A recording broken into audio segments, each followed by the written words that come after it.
Multi-draft reading number 4, Animal Cruelty. Is this exhibit animal cruelty or art? Animals in captivity are experiencing major mental and physical health problems. November 18, 2020. The author has many pets in her life and has been to zoos in the past. She has seen this cruelty and has a very strong opinion on why this is wrong. Photo by Humane Society International.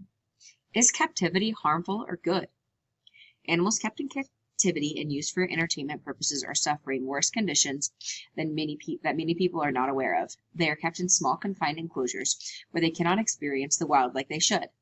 They are beat and neglected just for show that people pay to watch. The animals that are kept in zoos are developing major mental health disorders and are suffering with being alone for so long. According to veganpeace.com, animals in zoos are experiencing major stress behaviors and abnormal repetitive behaviors. Stress behaviors can include repetitive moments, pacing back and forth, head bopping, rocking, repeatedly retracing their steps, sitting motionless, or biting on the bars of their enclosure or themselves. Abnormal repetitive behaviors, also known as ARB.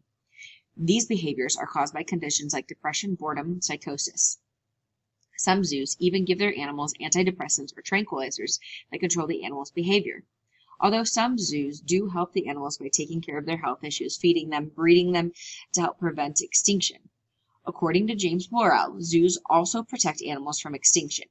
Zoos are basically living museums, and he believes that by introducing wild animals to people, they will want to donate and raise money to protect them.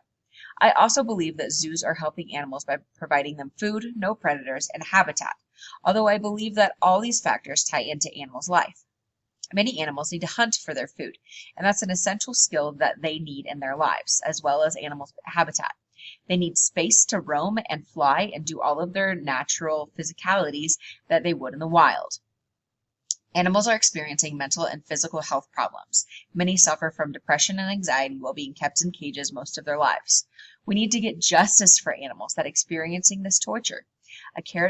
According to Derek, scientists found that elephants die earlier in zoos than they would in the wild. Also, big cats like tigers are seen pacing it back and forth in their cage, which is known to be a sign of boredom. Finally, he says that animals that are raised in captivity die once they are released to the wild. They do not develop the natural behaviors that they need for living in the wild. Our community and people around the world should know the truth of zoos and circuses.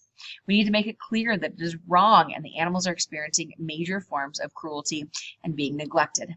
Animals kept in captivity and used for entertainment purposes are suffering worse conditions that many people are not aware of. They are kept in small confined enclosures where they cannot experience the wild like they should. They are beat and neglected just for show that people pay to watch. Another thing is, animals experience mental and physical health problems. Many suffer from depression and anxiety while being kept in the cages for most of their lives. We need to get justice for animals that are experiencing this torture. So, what can we do to fix this? Our community and people around the world should know the truth of zoos